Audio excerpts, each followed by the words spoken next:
जय Hind defence aspirants, स्वागत है त्रिशूल डिफेंस एकेडमी के यूट्यूब चैनल पे। आज मेरे साथ आप लोगों के लिए एक इंस्पिरेशन है।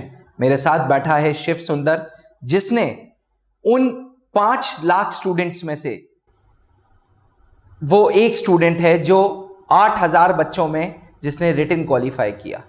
5 lakh students national defence academy के इम्तिहान में बैठते हैं और लगभग 7 से 8000 बच्चे रिटन क्वालिफाई करते हैं।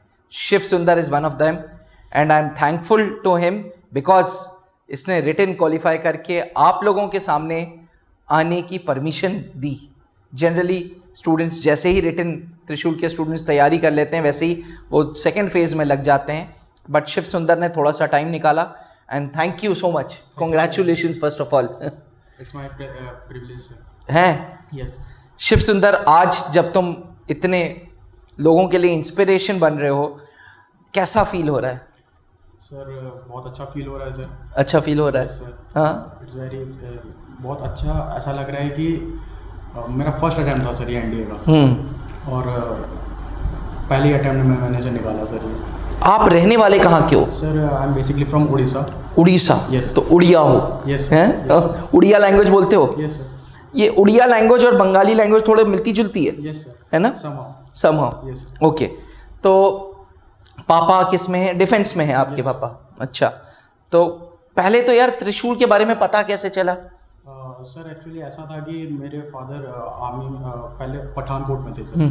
तो वहाँ से जैसे ही हम लोग यहाँ पे पोस्टिंग आए तो एनडीए की तैयारी करने के लिए कुछ तो जरिया चाहिए था, किसी के मीडियम से हम तैयारी कर सकें। बिल्कुल। तो प्रयागराज में जैसे ही आए तो सर बहुत लोगों से कांटेक्ट किया। आपका नाम सर बहुत था प्रयागराज में, तो उन्होंने बताया कि यू शुड जॉइन द त्रिशूल डिफेंस एकेडमी। ओके, तो उसी के थ्रू आए। शिव, अब मेरे को स्कूलिंग यहाँ इलाहाबाद में हुई कुछ सर? No, sir. नहीं, उड़ीसा से ही निपटा दी थी? No sir, actually I was in Punjab. Pathankot? Yes, sir. अच्छा, तो वहाँ से की। कौन से स्कूल से पढ़े हो? Sir army public school. मैं एयरफोर्स वाला हूँ, एयरफोर्स स्कूल का। तो एयरफोर्स स्कूल और आर्मी स्कूल में भी टेंशन चलती थी, कौन ज़्यादा स्पोर्ट्स के ट्रॉफीज लेगा, कौन ज़्यादा अवार्ड्स लेगा, कौन ज़्यादा सिलेक्शंस देगा। तो ये टेंशन हमेशा चलती रहती है। आर्मी स्कूल, एयरफोर्स स्कूल और बीच में वो केंद्रीय विद्यालय भी उठ के आ जाता है यार। चलो Shiv, now that you are an inspiration to so many people, channel पे हमें ये बताओ कि तुम्हारी स्ट्रैटेजी एनडीए के लिए क्या थी? तुमने मतलब क्या तुम्हारी स्ट्रेंथ हुआ करती थी, क्या वीकनेस हुआ करती थी, कैसे तुमने टाइम टेबल बनाया अपना? सर एक्चुअली ऐसा था कि मैं थोड़ा मैथ्स में थोड़ा वीक था पहले। अच्छा। तो और लेकिन साइंस में मेरा स्ट्रॉन्ग होल्ड था। अच्छा। और इंग्लिश में as you know that I am from a defence background. हाँ, तो अंग्रेजी ठीक रहती है। हाँ, ठीक है। लेकिन उसी के साथ साथ मेरा मैथ थोड़ा वीक था। जैसे अच्छा। मैंने त्रिशूल डिफेंस एकेडमी ज्वाइन किया, उसके बाद सर मैंने मैथ पे थोड़ा ज़्यादा फोकस किया। अच्छा। तो सर मैं पहले 1 घंटा देता था, उसका मैंने 2.5 आवर्स इंक्रीज किया मैथ्स का। Yes sir. तो मैथ्स का टाइम टेबल दिनचर्या में 2 घंटे 2.5 घंटे देते थे, पर मैथ्स से घबराहट होती थी, मतलब मज़ा नहीं आता था अंदर से? ये सर पहले फीलिंग नहीं आती थी सर। मैथ्स में फीलिंग नहीं आती थी? 10th क्लास में सर थोड़ा मेहनत किया था, तो सर मैथ्स में मेरे 87 थे। अच्छा। तो अब पैंडेमिक था, इसमें पढ़ा नहीं, ऑनलाइन क्लासेस आ गई थी, हैबिचुअल नहीं थे। Yes sir. तो उसी की वजह से मैथ्स में थोड़ा कम मार्क्स आए थे, अराउंड 80। अच्छा। तो और मतलब 12th का थोड़ा टेम्पर भी थोड़ा हाई रहता है मैथ्स में, तो उसी के लिए फिर मैंने मैथ्स में थोड़ा ज़्यादा फोकस किया। अच्छा, ओके। मैं 1 घंटा देता था, मैं 1 घंटा सिर्फ कॉन्सेप्ट पर ध्यान देता था, और बाकी के 1.5 आवर्स मैं उसको प्रैक्टिस करता था। प्रैक्टिस के लिए तुम प्रीवियस ईयर क्वेश्चंस को रेफर करते थे कभी? ऑब्वियसली सर, मतलब वो मदद करता है? बहुत मदद करता है सर। मैंने सर जैसे एनडीए 1 2022 का दिया था एग्ज़ाम, तो मैक्सिमम उसमें नए कॉन्सेप्ट के ही आए थे, बट 30 to 40% उसमें प्रीवियस PYQ था, प्रीवियस ईयर क्वेश्चंस था। भले सर वैल्यूज चेंज थे, बट कॉन्सेप्ट वही लगता था उसमें। अच्छा, अच्छा, ठीक है। तो 2.5 घंटे चले गए मैथ्स को। Yes sir. दिन इन अ पर्टिकुलर डे कितना पढ़ते थे? पहला सवाल तो ये होना चाहिए था। हाँ सर, मैक्सिमम 6 to 8 आवर्स। 6 से 8 घंटे शिद्दत से पढ़ते थे? Yes sir. हैं? Yes sir. तो आउट ऑफ 6 to 8 आवर्स तुमने 2-2.5 घंटे दे दिए मैथ्स को, बाकी सर बाकी मैं इंग्लिश में 1 घंटा। ठीक है, 1 घंटा इंग्लिश। और जैसे ही सर गेट का तो आपको पता ही है, बहुत वास्ट सिलेबस होता है उसमें। जीके तो बहुत ही ज़्यादा होता है यार, हिस्ट्री भी, पॉलिटी भी, ज्योग्राफी भी। वही सर।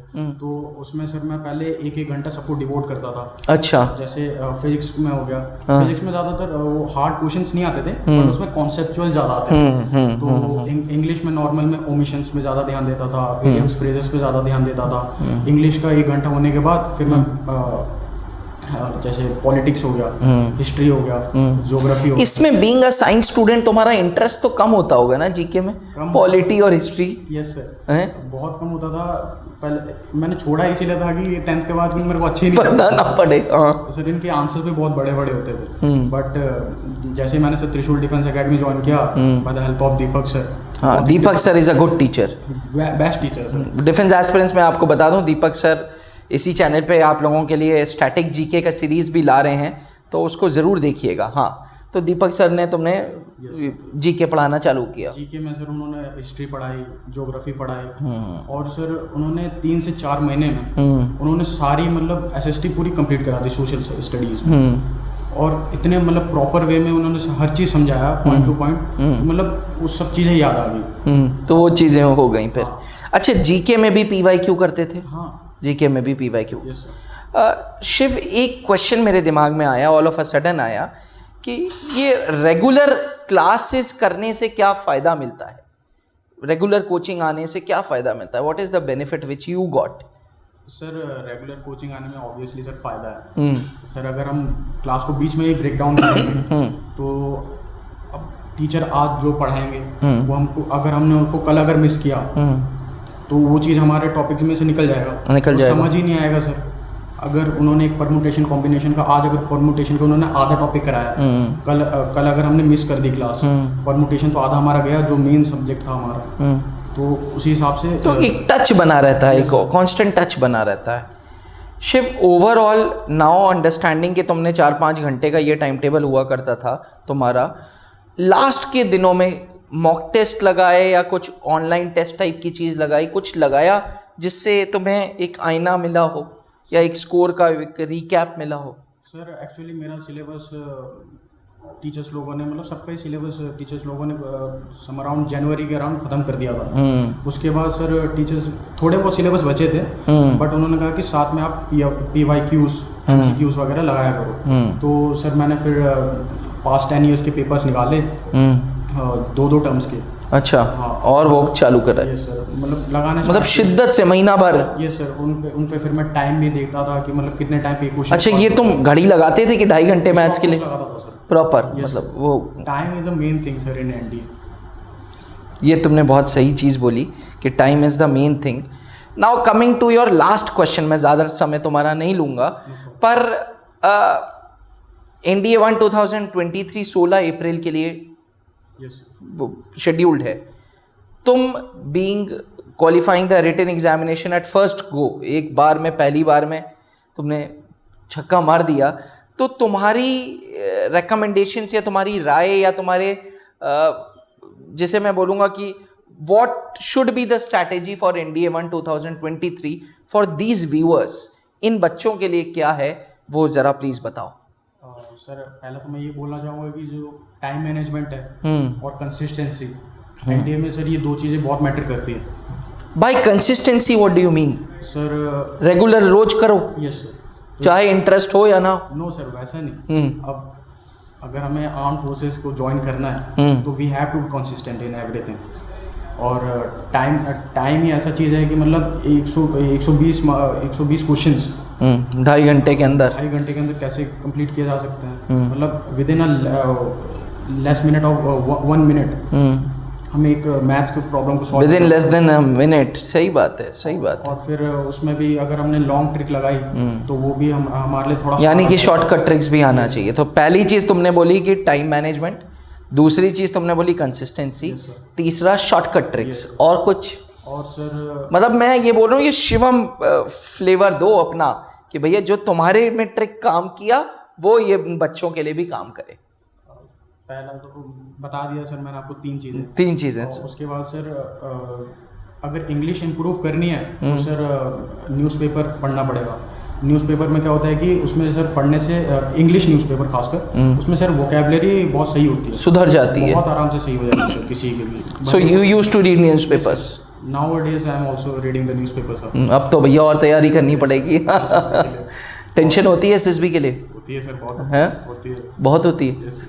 चलो, एनीथिंग एल्स कुछ बताना चाहोगे या No sir. Nothing much? चलो, तो आपके सामने था शिव सुंदर, who is a proud student of त्रिशूल डिफेंस एकेडमी, और जिसने जो उन 8,000 बच्चों में से जिसने रिटन क्वालिफाई किया था डिफेंस एस्पिरेंट्स में। आपको बता दूं कि ये जर्नी का एक फ़ेज़ था, एक बहुत महत्वपूर्ण फ़ेज़ अब आने वाला है एसएसबी इंटरव्यू के लिए। इसके लिए दुआएं करिएगा, इसको अपनी बेस्ट विशेस दीजिएगा ताकि ये ज़िंदगी में आगे बढ़े और आप लोगों के सामने दोबारा एनडीए क्वालिफाइड टैग के साथ आए। अभी तो रिटन क्वालिफाइड है। अभी स्टूडियो के बाहर हम लोग बात कर रहे थे कि अभी तो जंग 30% ही हुई है सर, अभी तो 70% बाकी है। तो do praise him, do give him your best wishes and most of all इसके लिए दुआएं ज़रूर करिएगा, बिकॉज ये वो स्टूडेंट है जिसने शिद्दत से मेहनत की है, जो उड़ीसा से पंजाब से आया था और लगा रहा। मैं लेट मी टेल यू, इनकी अटेंडेंस भी बहुत अच्छी थी डिफेंस एस्पिरेंट्स। और जैसे कि इसने बताया ही सक्सेस का राज कि कंसिस्टेंसी होनी बहुत ज़रूरी है। हर चीज़ के पीछे ना यार पागलपन होने की ज़रूरत है, ज़िद की ज़रूरत है। वो ज़िद होगी तो काम बन जाएगा। आज के लिए इतना ही। बने रहिएगा त्रिशूल डिफेंस एकेडमी के साथ। थैंक यू, जय हिंद। जहां बनते हैं देश के गौरव, इंडिया का एकमात्र ऐसा कोचिंग इंस्टीट्यूट जहां कैडेट्स को ट्रेन किया जाता है आने वाले डिफेंस एग्जाम के अनुसार। अगर आपका भी सपना है भारतीय सेना में शामिल होकर देश की सेवा करने का, तो आज ही ज्वाइन करें त्रिशूल डिफेंस एकेडमी।